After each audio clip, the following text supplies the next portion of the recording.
বাড়ি। তো নানার বাড়ি কাঁঠাল হাড়ি, অনেকে তো মধুর হাড়ি বলেন, আমি বলি কাঁঠাল হাড়ি। আমি বললাম কাঁঠাল হাড়ি, কারণ আমাদের গাছে একটা দুইটা কাঁঠাল ধরছিল বড় বড়, ভারী ভারী ভারী ভারী। তো একটা খাইছি আর একটা রইছে, এটা এখন খামো।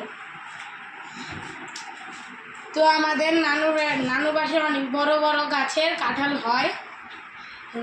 কাঁঠাল 12 মাসই ফল। এত বড় কাঁঠাল কই পেয়েছে আলিম? নানু দিছে, নানুর গাছ থেকে পায়রা নিয়ে আইছি। কাঁঠালটা দেখা যাচ্ছে বড় বড়, এত বড় কাঁঠালটা আমি নিজেই প্রথম দেখলাম। আর খাইছে এই দিই তোমার কাঁঠালের সাইজটা দিই।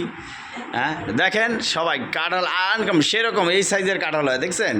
মানে মনে হইতেছে কি কাঁঠালের সাইজটা দেন কটা রোয়া বুড় 6, 7, 8, 10টা রোয়া হইব সেরকম কাঁঠাল। এখন আলিপে কি বলে নানার বাড়ি নাকি কাঁঠালের হাড়ি, সবাই বলে মধুর হাড়ি, কিন্তু আলিফ বলে কাঁঠাল হাড়ি। তারপরে আলিফ আর কিছু বলবা? Like, comment, subscribe, share.